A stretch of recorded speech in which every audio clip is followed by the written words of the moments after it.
Hey, MBA hopefuls, we are live on air with MBA Waves, talking all things business and education.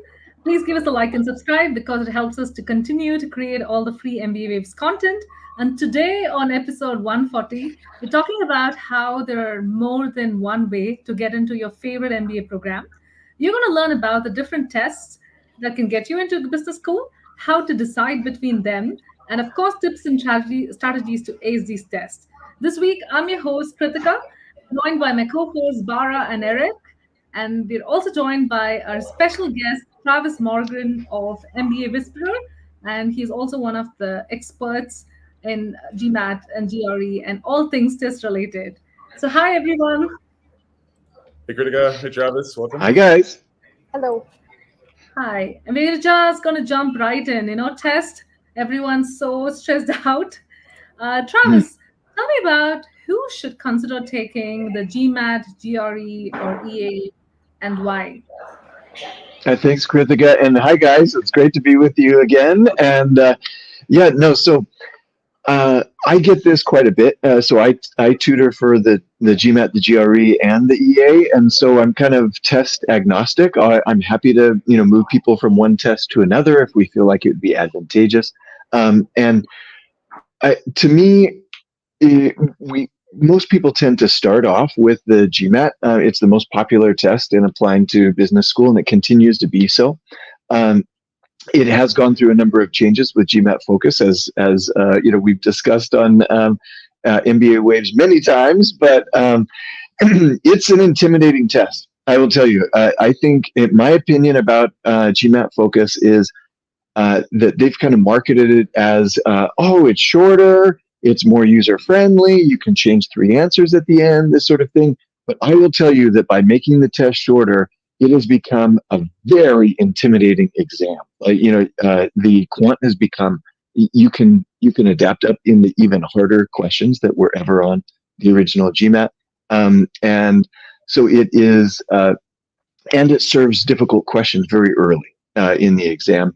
And the key is don't get intimidated by that. If you see a question like, oh my gosh, this is harder than anything I've ever seen in my whole life, just skip it and keep moving, right? So I'd say the GMAT is a great exam for people who are not easily intimidated, people who have very strong quant skills. And I always say, if you're going to score higher than the school's average, take the GMAT. So if you're a very strong standardized test taker, take the GMAT. It works out well for their rankings to have people who are well above the school's average. So, so that can be helpful to them.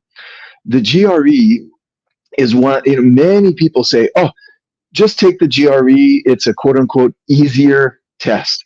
In my experience, it is not an easier test, but the quant is more straightforward. So if you're a more, what I describe as sort of, you prefer linear processes, like just give me the steps, step 1, step 2, step 3, step 4, and I just solve it. The GRE quant is going to be more palatable to you. It's a little more straightforward. GRE verbal, on the other hand, for most people, is harder. So not only does it have the reading comp and the critical reasoning question types like we see on the GRE, there's 2 other question types called text completion, sentence equivalence, and those are very vocab heavy. I'm a terrible memorizer, really bad, and so if you're not great at memorizing just hundreds and hundreds of words of vocab, the GRE verbal can be a challenge. Of course, there are strategies and things that you can utilize to improve the chances that you're going to get the question right, even if you don't happen to know all of the words in that question. So there are opportunities to improve your score even beyond just straight up memorization, but it is a challenge. My personal favorite exam of the 3 is the executive assessment. As I work with clients, the score that tends to come through that is closest to what I would assess as their true ability level, like, on the actual topics, not just their ability to take a test, is the executive assessment. Like it's the best measure of true ability level, in my opinion. However, it's not taken by all of the full-time MBA programs. If you're applying to an exec or a part-time, I strongly recommend executive assessment because many of the programs accept it. full-time programs, it's a more limited list. However, if your school is on the list, the EA is probably the top exam that you can take for getting into that school.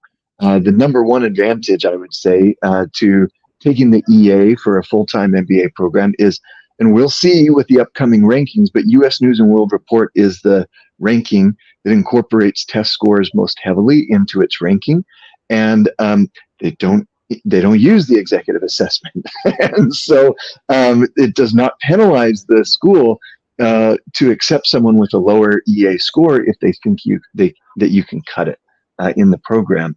And so if a school accepts the EA, in my opinion, the EA is absolutely the best score, the best test to take. Yeah. You have a sense of what kind of numbers, sorry to just jump in, what kind of numbers we're looking at in terms of schools, say in the US or in Europe, that are accepting the EA so far? I know we're still waiting for some data from some of these companies. Any idea at the moment? Full-time programs is not very many. Yeah, I mean, in the US, in terms of, it's maybe 10, 12 schools that accept it. The ones that are in the US that are highest ranked that that accept it, the schools in New York, so Columbia and NYU both accept it, and they've accepted it for years. Duke accepts it, and they've accepted it for their full-time program for maybe 3 years, something like that. And then kind of a handful of schools after that, but the very highest ranked schools do not accept it for their full-time programs. Yeah. We should probably mention that Travis not only is a test whisperer, but he's also an admissions consultant. So really he's a one-stop shop for understanding how these tests are looked at by a variety of schools. So that's really a great thing that you offer. I want to just say one thing about the tests for our viewers, which is that all of getting into the weeds is super important because you have to understand what the mechanics are. And I want to ask Travis a little bit more about this. But it's also understanding that these tests, their clients are really the business schools, right? The people who are their customers are the business schools. It's not you, the test taker. You're just you're kind of the user. So an understanding that the business schools have allocated what these tests are all about, and what the business schools want to know, they want to understand, are you going to be able to really meet the schools where they're at the levels that they expect you to be at, especially with quant, which is why it's important to understand where you fit. And if you look at how the tests are set up, like the GRE is a more general test that's accepted by a variety of different programs. So therefore, they're not going to have the same kind of vibe, for less of a, for lack of a better word. It's really going to be a test whether you're going to chemistry, comp lit, or business school. Whereas the GMAT was established, I think, in 1953 for business schools, right? So that's going to be, that's always been just for business schools. The executive assessment, interestingly, was created for what happens when you're an executive and you're going to go back to school. Like, do you really need to know all this stuff that the youngins are going to be taking for the GMAT focus? You don't really need to know that in the same way, because you've got all this business experience behind you. And all of the tests are really looking at critical reasoning and how you think through problems and problem solving and assertiveness. So the executive assessment is scaled in a way that they kind of want to just know the baseline of score that you're going to get, not necessarily the best score. Whereas GMAT, you want to get the best score. Would you agree with that, Travis? Yes, and I'd say that's a function of the programs themselves versus the test. Like, I mean, you can still score amazing. The materials are actually remarkably similar between GMAT and the executive assessment. There's, the GMAC has done a lot of great marketing to say, oh, you don't have to study for the EA, just go in and take it, like, minimal, it's like the actual content that is being tested is nearly identical on the two, but their scores and their scales that they use are very different. And so, and they don't really publish percentiles anymore on the EA. You have to really go digging to find it. And that's done intentionally, Bara, exactly to your point, which is the programs that it was intended for, the EMBA programs and sometimes part-time MBA programs, really just want to see, can you cut it, right? Do you check off the box? Like, are you going to be able to succeed academically? And that's it, because their rankings don't incorporate test scores. Yeah. And on top of that, because they're not comparing percentiles or publishing them, you're not being compared against other test takers from that bandwidth or that time frame, as well as it's not computer adaptive, as I understand, and it is shorter. There's a number of differences, even though it is, like you said, very much the same material. It's just barely computer adaptive. It's adaptive in that the first half of each section informs the second half of each section. And then your score on IR, which is always the first section, integrated reasoning, actually does inform where you start on quant and verbal. Yeah, so you may get adapted more difficult. Well, for the EA, it's still called IR. So. And the other challenge would be that you can only take it twice. You can take it twice in person. You can take it twice online. So so the two systems are separate. Which is actually a real advantage, to be able to take it 4 times instead of only 2 times. Thanks for clarifying that. I didn't know that. I thought it was only twice. That's when it first came out. That was the rule. It was only twice, and they still advertise that, right? Because they don't really like people taking the EA a whole bunch of times. But I want to ask you, Travis, from where you sit, could it be a strategy? And I'm thinking 2 different ways of looking at this: to start with an EA and take that as sort of warm up or building up kind of knowledge of the questions, how to handle them, confidence in yourself, and then take the GMAT, or could do it the other way around. Try your best at the GMAT. If it's not working out, then pivot to the EA if the schools that you're looking for accept it.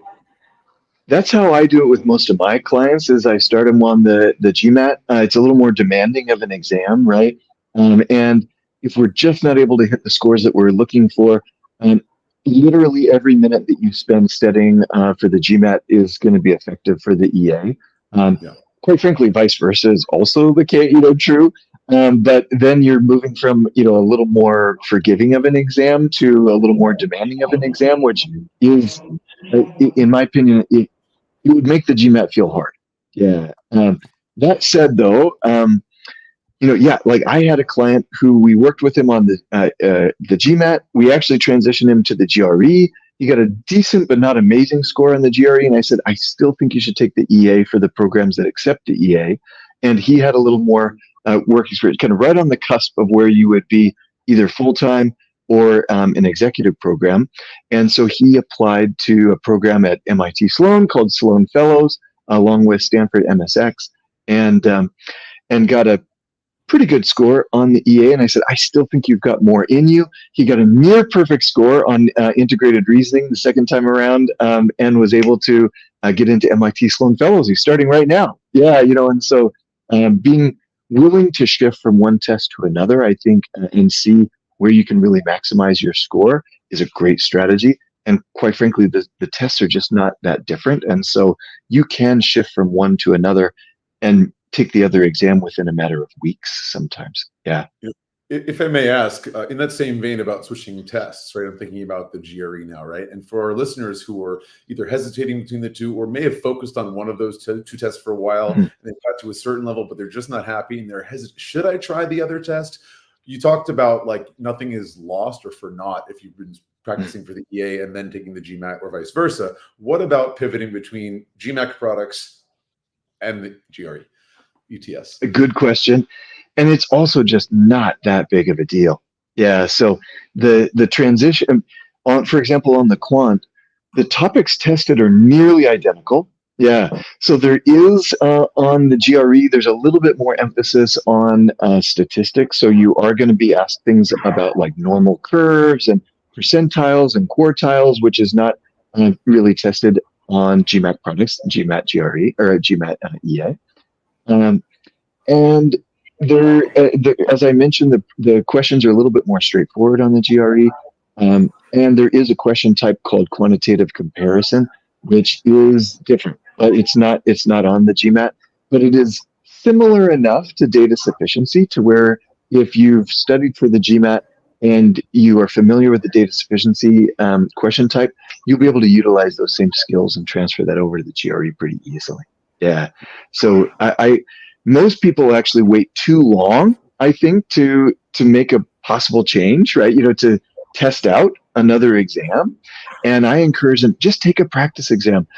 These exams are so much shorter now. It's a much less investment in time. And so just try it out and see if it feels more comfortable. Even if your score is about equivalent, if another test just feels more comfortable to you, that is a good sign that it's a better test for you. You're going to ramp up higher. Yeah. If your initial, if your initial impression is, ooh, this just feels better. This just feels like my test. You should switch. Trust your gut. Yeah. It's also good to take up mock tests of these because these are also readily available. Yep. The official test will always give you the best scores, especially on the GMAT products. Yeah. So there's not great practice exams that are not official for the GMAT and the EA. Yeah. Their scores are not really all that great. Yeah, especially given that they just changed to GMAT Focus not that long ago. And I will tell you, it's an entirely different algorithm than the GMAT was. So people talk about how, you've got to focus on the early questions. And if you get a question right, it gives you a harder question. If you get a question wrong, it gives you an easier question. A very linear algorithm that is based on what's called item response theory, if we want to get really wonky and very nerdy here. Basically your response to one item directly impacted what the next item was that it gave you in the exam. The new GMAT Focus is a totally different algorithm. Yeah, like they just threw out the old algorithm. It's a whole new algorithm. Everything that you read online is wrong now. About this, it is much more what I describe as like a round robin tournament. Okay. So you are kind of randomly matched up with an opponent with a question. And if you're getting those questions right, kind of the cloud will adapt, higher and higher and higher, but you will still have opponents that are not necessarily the very hardest questions, right? And so the key is you've got to get those easy questions right. I do not believe that any practice exams that are not the official exams have this new algorithm built into them. So they're not very accurate. Yeah. I don't know if I told you this, Travis, but when the GMAC people came to San Francisco, and unfortunately you weren't there, you have to come to the next one. I posed that question to them about the item response theory, because for years they always said, no, that's not how it works. Like how you score on one question is not going to determine how you score on these other things. And finally, they after it's no longer a test that they're giving, they're like, yeah, that's kind of how it works. So yes. I think the round robin way of describing it is actually really apt because it is to a certain extent a mystery, but it feels like they're kind of edging around the difficulty to kind of, I don't know, it's like Spy 2.0 or something. It's like a different way of scoring.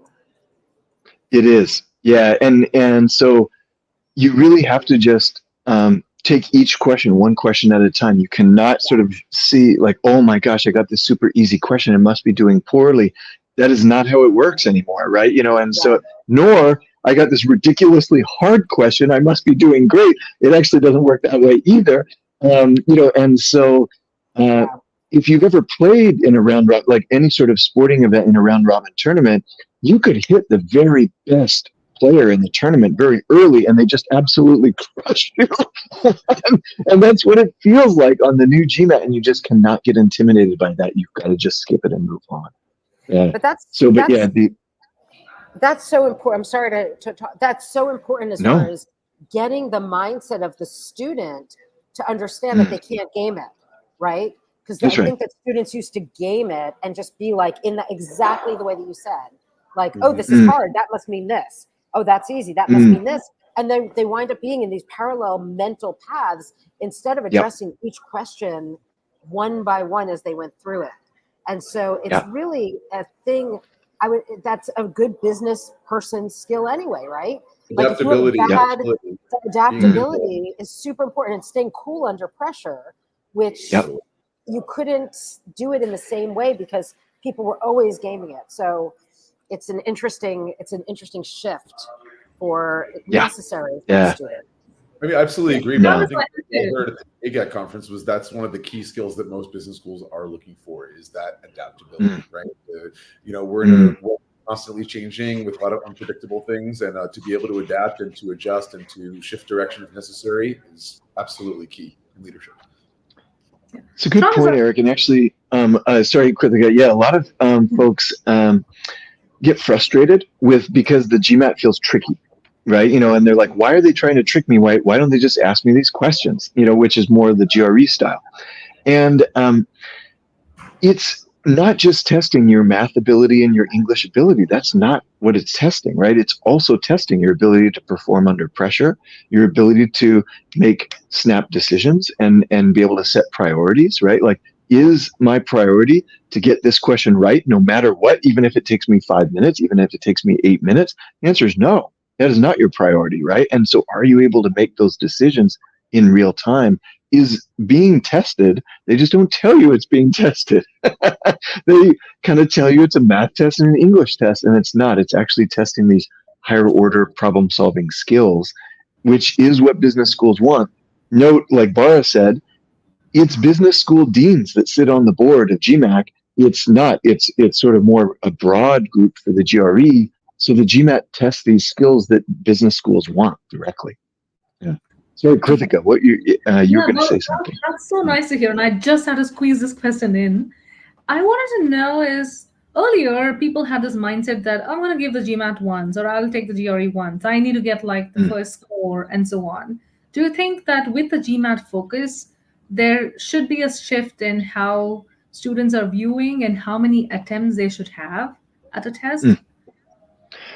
It's a great question. And yeah, no, I think that there's a real misnomer here that you should only take a test one time. And in fact, that if you took it one time and just shot it out of the park in that first shot, that is viewed better by the schools than if you took it multiple times. And that is just not the case. It just isn't. Like, yeah.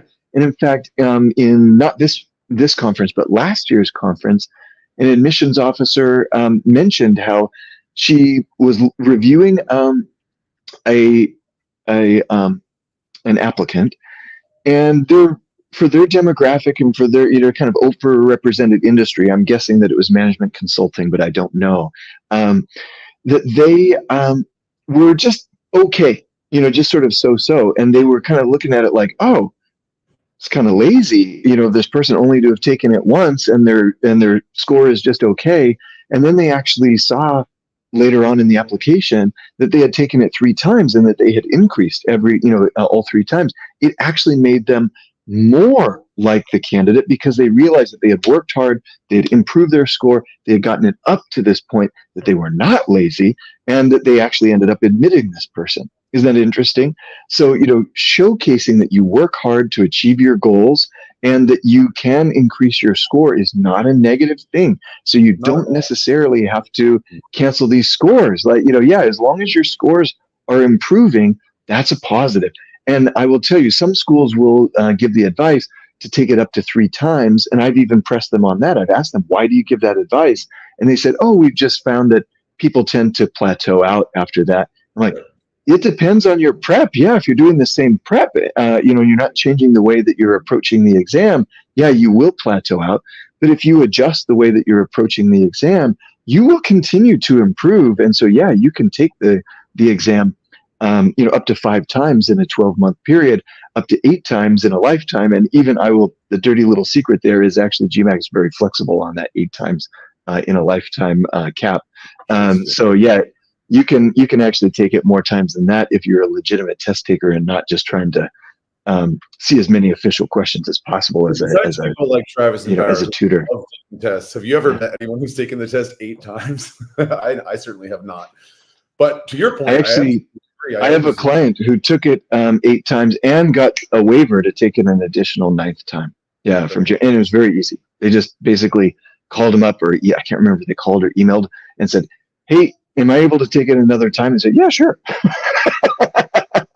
So, I mean, I always advise that. It is a mark of your character that you're willing to work hard to achieve a goal, that you're resilient, that you're, growth mindset that we always talk about. Yep. Absolutely. So there's nothing wrong with that.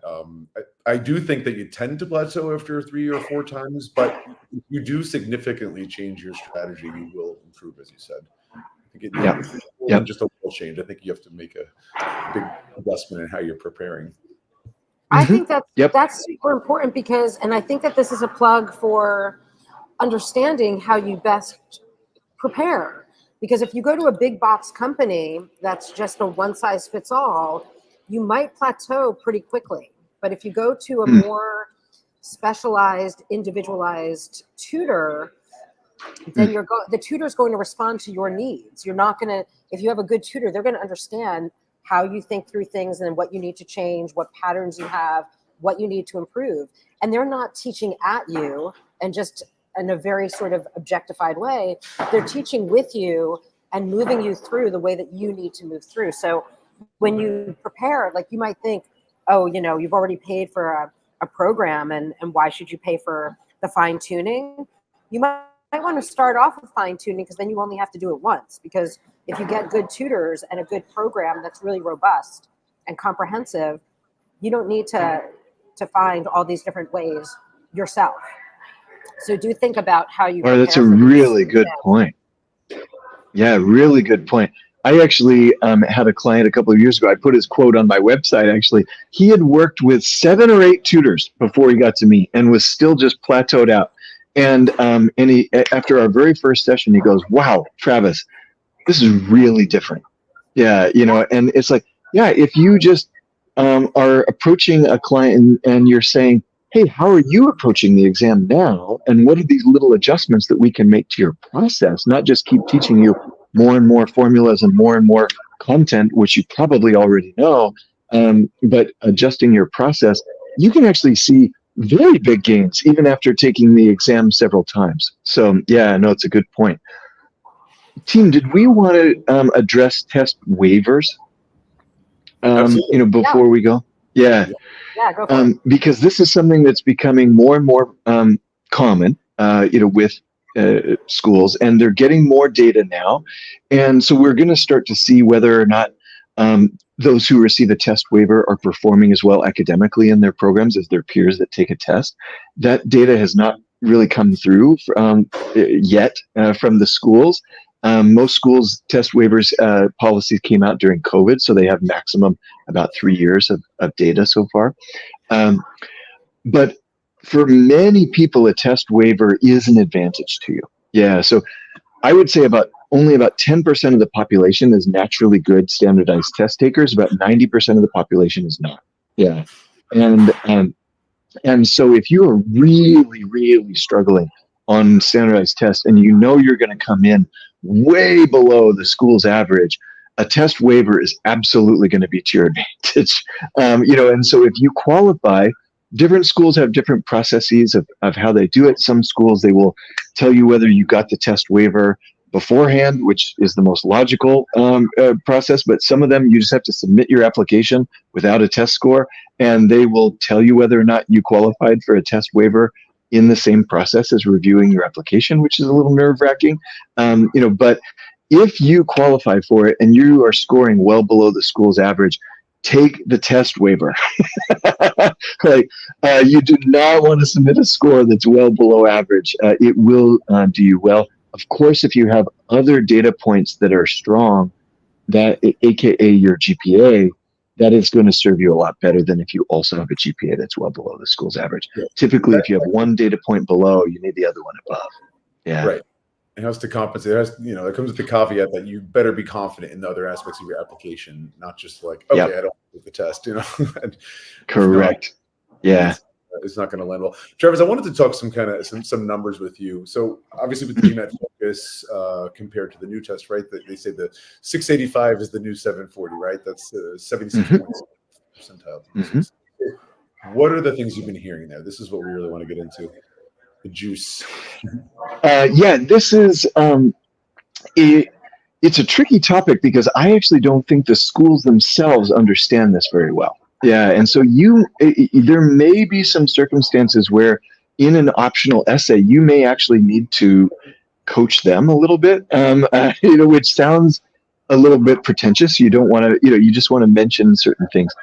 Yeah, in the sort of the part of the curve of scores that we typically care about, you basically just add 50 points, and that is, and that will, if you add 50 points to GMAT Focus, that will give you the rough, average of what you're looking at. So I have a guy who just scored a 715 on the new one, which puts him at a 760, 770 range on that, which is awesome. But I also had another client who, I can't remember what the GMAT Focus score was, but it basically put him in 620, 630, 720, 730 range on the previous exam, which is, he had already scored a 720. He was super disappointed. Interestingly, I did a little bit of digging because I'm a nerd, and I looked at his direct percentiles of quant and verbal, because I said, I know you have improved. I know you've improved, right? Yeah, I've worked with you enough, and I just have a sense of like, you are stronger than a 720. I know that. And we dug into the numbers just on the quant and verbal. And if you just took those percentiles and put them on the old scaled score, it was a 750.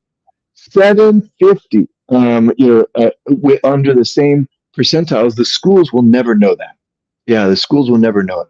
They just use the concordance table, the same table that you have publicly, and it's basically a comparison of the overall percentiles. GMAT Focus does not, for most people, is a disadvantage on that concordance table. He had even scored a 90th percentile on DI, by the way. And but even 90th percentile on DI brought him down from an equivalent 750 to an equivalent 720, 730.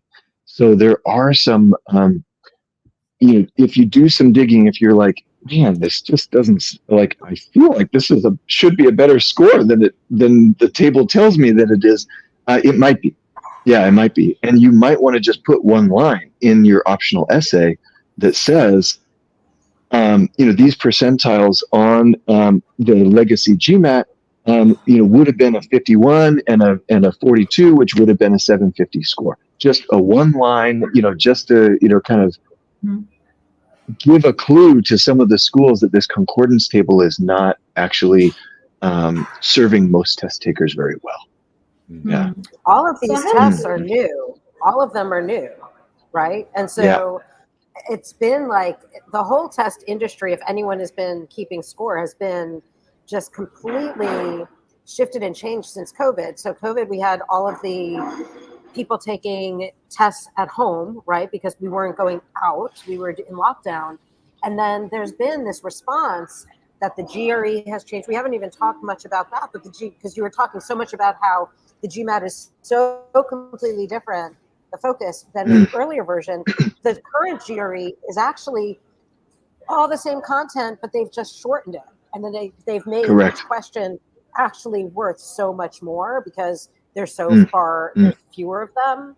And I mean, there are some minor changes, but generally speaking, it's like the SAT changed, the ACT is in the process of changing, the LSAT is changing, GMAT, I mean, all of these tests that have been the same for so long have really responded to a need. And then if you've been keeping score, a lot of schools, at least SATs and colleges, it was like test optional or test blind, or all of a sudden all of the top schools are now requiring again that you need these standardized tests. So it's good that we talked about waivers, and it makes sense for some people to get a test waiver.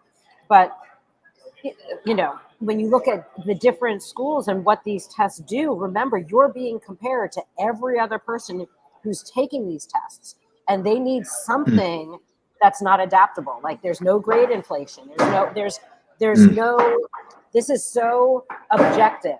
The score is objective versus all of these other aspects of your application that are more subjective. So that's why they're important. Or that's qualitative. By the way, a couple of thoughts came to my mind, Bara, on that, which was number one, yes, they are changing. And honestly, I wish they would change even more. These are like long overdue changes, but I would love to see an assessment for business school that there's not like right and wrong answers, but it just, it's kind of like what you see on a lot of these 360 assessments, where it's like, where do your strengths and weaknesses lie?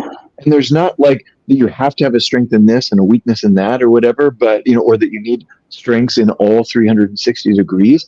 It would just be a true assessment that just gives these admissions officers some information about like, oh, this person's going to be more like this person's going to be more like that, and enables them to craft a truly holistic class. It could be done. I mean, they do have assessments like this, and they could use it for business school, but they don't. Yeah. And so instead, you just get this quant verbal and now data insights on there. In terms of the GRE, though, I have a theory. The GRE has always been a bit of a black box on how their scoring algorithm works. And with the shorter exam, and they are very adamant about the fact that they're still able to get the same that they're still able to get the same quality results with the new exam. I think it has got to weight questions differently in order to do that. Yeah, it's not just equal weighting. And so if you get a very, very, very difficult question wrong, I doubt it affects your score all that much. But if you get a very easy question wrong, just like on the GMAT, it will affect your score a ton. And so that's my theory. I don't have any proof for it, but in seeing my clients practice exams and things, it seems like this is likely the case. I have something interesting to share.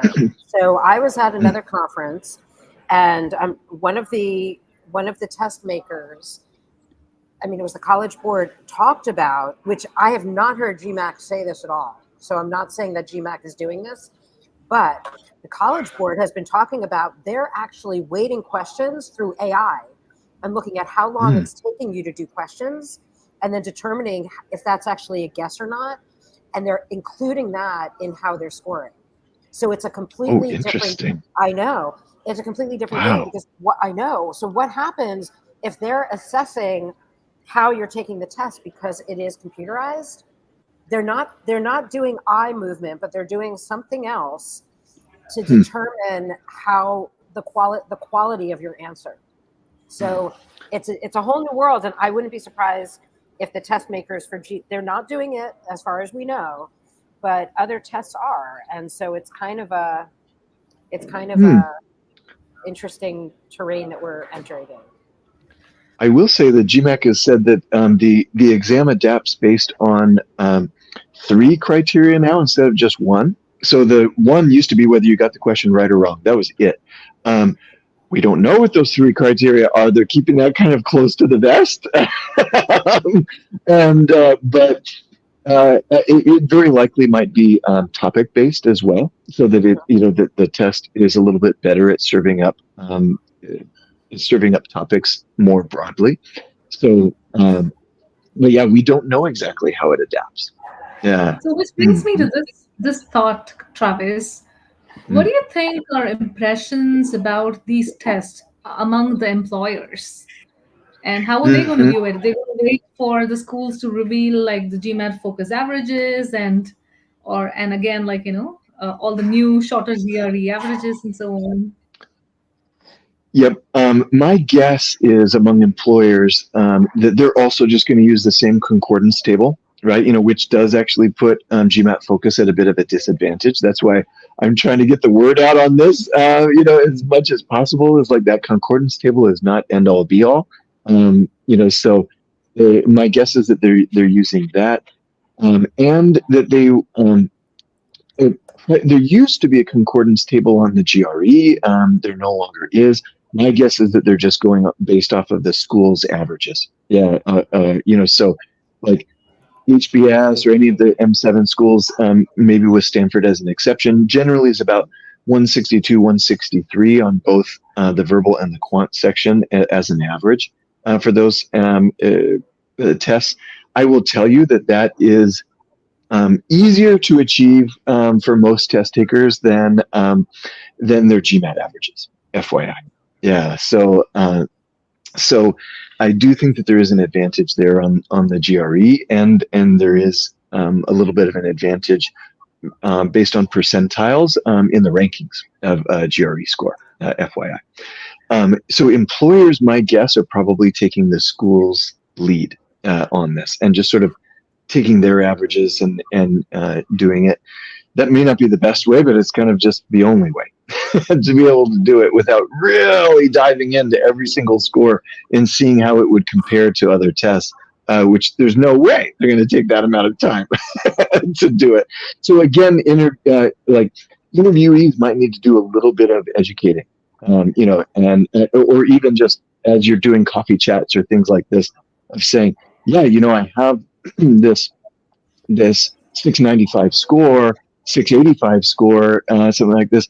But if you look at the quantum verbal individually, it actually would have been a 750, on the previous exam. Just, kind of mentioning this in coffee chats and stuff so that they can understand that the concordance is not perfect. Yeah. Would you like Who to do you think should have the onus of educating? Sorry. That's right. Yeah, I was just going to say, just following up on that, who do you think should have the onus of educating? Shouldn't it be on the test makers, or should it be on the business schools who are the actual users? The test makers definitely feel like they're educating the schools, right? And they're like, oh yeah.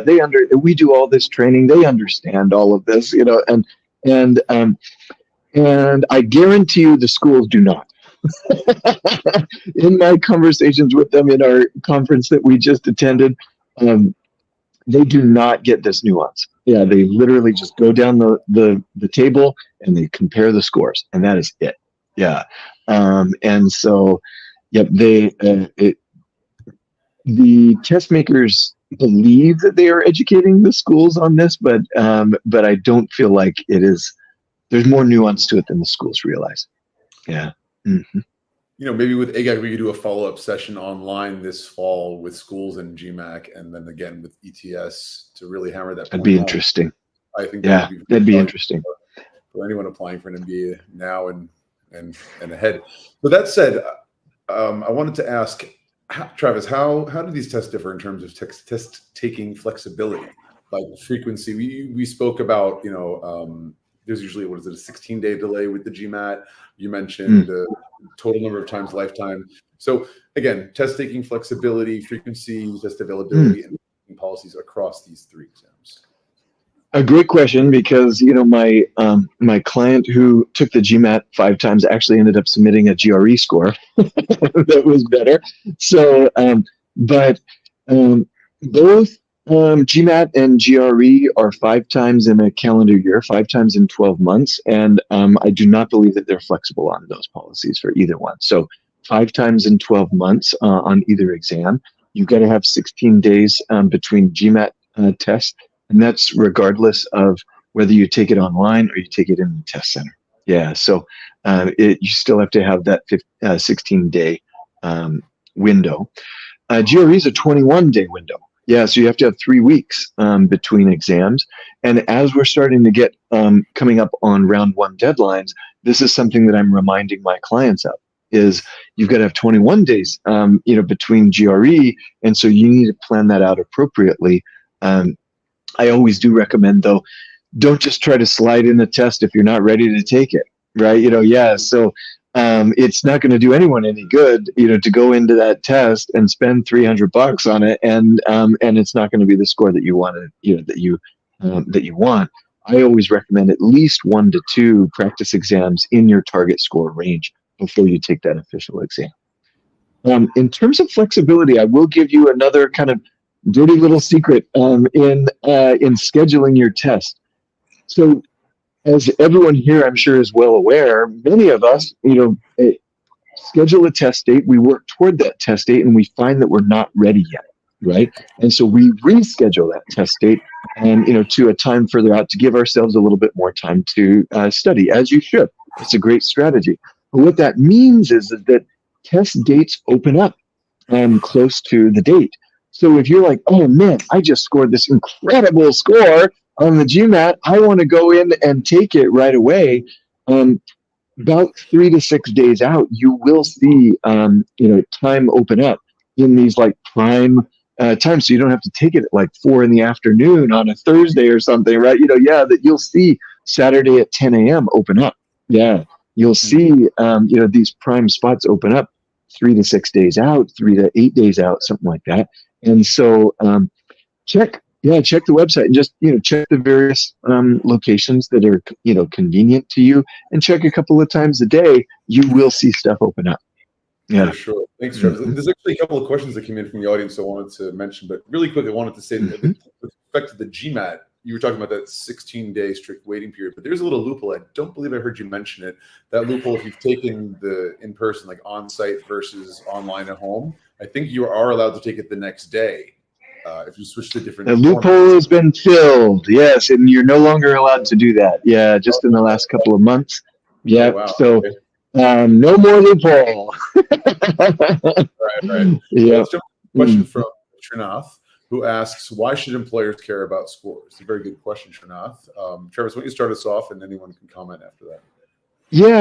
I mean, you guys probably have even better insights than I do. Very few employers do, by the way. Yeah, it's typically top management consulting firms and some investment banks. And it's just sort of a shortcut for them in that it's a very demanding job, right? And they need someone who's going to be able to just walk in on day one and be able to hit the ground running. And so it's a bit of a shortcut for them to be able to see, are you going to be able to hit the ground running on day one? So it's typically only these employers. They get so many applications. You're talking like MBBs, like top consulting investment banking. They get so many applications for these high-paying prestigious jobs at these prestigious companies. So naturally, they would appreciate another filter to. Mm-hmm. Sorry, go ahead, please.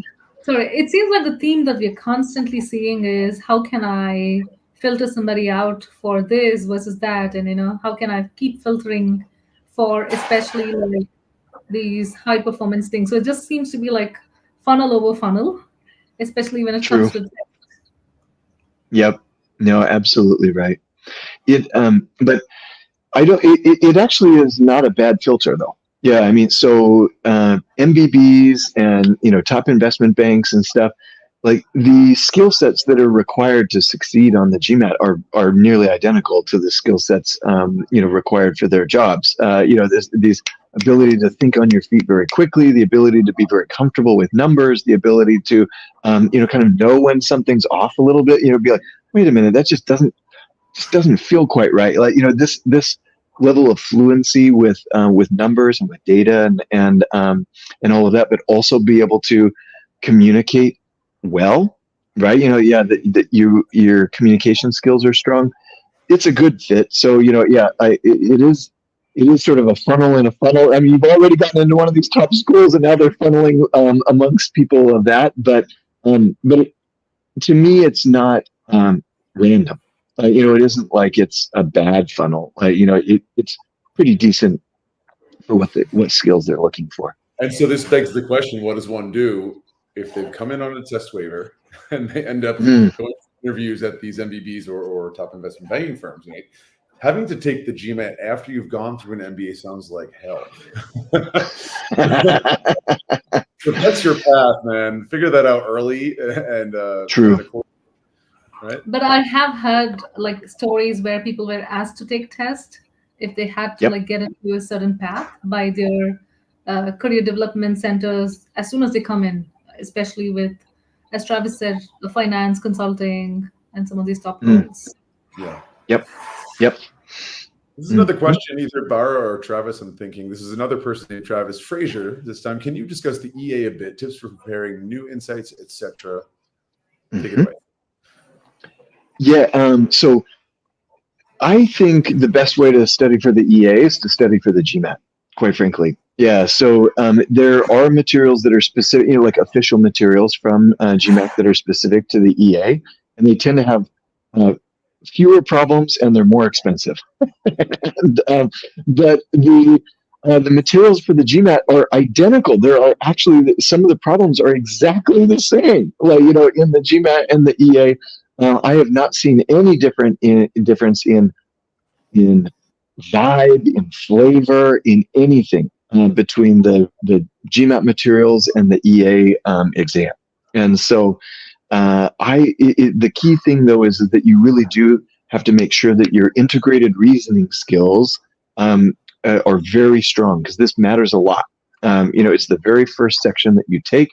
Under the old, legacy GMAT, it was sort of our throwaway section. It was like, oh, who cares about integrated reasoning? It becomes the most important section on the IR. So that's a little shift, and there's not as many materials out there for it. But data insights materials from GMAT are great.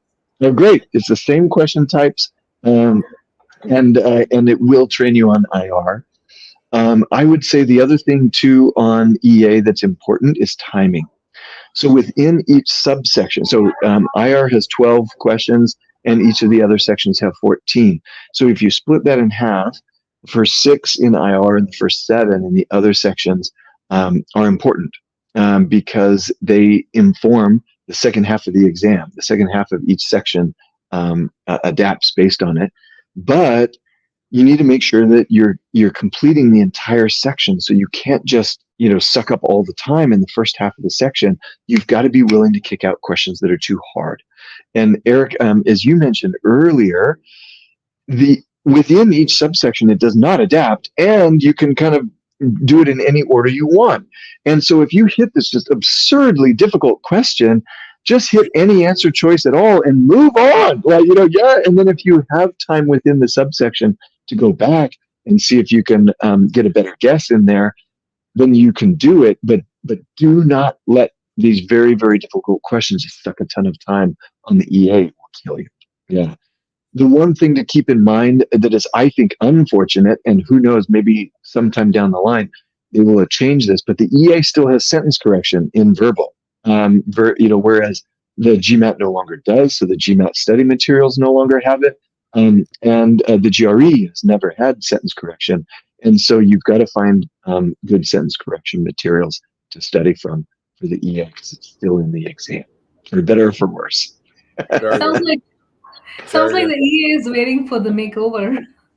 I think so. Yeah, they've said they have no plans to change it. We've asked. Yeah, so it isn't going to change in the near future. But sentence correction, I think, is so antiquated. Like, it does not test any skills that would matter to your management abilities. So I say get rid of it.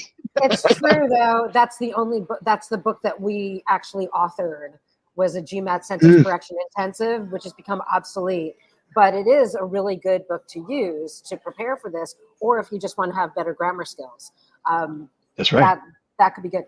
The other thing I want to say is, even just pulling back a little bit for Travis Fraser, who asked this question, is that you want to figure out what you need to improve. You don't need to do a soup to nuts process. You want to take a diagnostic and see exactly what you're doing, and you want to understand why you're getting questions wrong, not just what you're getting wrong. So if you're having an issue with an algebraic equation, what is the issue you're having? Is there a logic to the wrong answer that you picked, so that you understand what's not working, and then reverse engineer why is the right answer the correct answer? So you really want to engage with it. You don't need to do a full thing, which is, what the big box companies will have you do. You actually want to think about this process as a business problem. How are you going to effectively, efficiently get your score up? And you want to use the diagnostic test as a fertile ground to learn about yourself and who you are when you take the test. Even your reading speed. That's why we have a reading. That's why we figure out how fast people are reading, because if time is the issue, then that's a really great way to move quickly through the content. And then you have more time to do some of the questions that typically take you longer to do, right? So this is all about engineering for yourself and knowing yourself better to see what you need to do to improve. Yep. And as we're winding down today, I want to thank you guys for all these brilliant answers and insights. Great conversation. Before we go, Travis, let's leave our audience with some of your top tips for doing well on D-Day. On the test day for what do you want to leave us with? I would say my number one tip actually is very counterintuitive, and that is do not do any studying the day before. None. Yeah. Go do something that you enjoy. Go get your mind off of the exam. I'm a big cyclist. I would go on a ride, not like the longest ride of my life. Like, you also don't want to exhaust yourself, but Do things that you enjoy. I gave this bit of advice for one client who's very skeptical of it, and he said, Travis, I just binge watched Netflix all day long. He scored the best score he's ever scored, even better than his practice exams. It is helpful. The number one thing you can do to come in for test day is to be sharp. Right? Like, it is not a test that you can just cram for. And so even if you've been very successful in cramming, every day up until the moment you take the test in previous exams, I have never, not even one person have I seen that work for these standardized tests. Yeah, so that's my number one tip. Mm-hmm. Nice. All right. Travis, Well, good. thanks so much for all the generosity of your dirty little secrets, but I'm sure secrets are so much better for our clients. And I really love how you wrap it up with saying that this is not something that you cram for. What business schools look for is adaptability and also this ability to think on your feet. So with that, that's all the time we have for today, folks. I want to thank Travis and Bara and others for your great insights and also the wonderful questions from the guests in the audience. If you liked today's episode, please give us a little thumbs up. Be sure to subscribe to MBA Waves to stay on top of all the latest trends and news in the world of MBAs, business, and education. We'll see you here next week, same time and place. And please do head over to mbawaves.com for more content. Bye now. Bye-bye.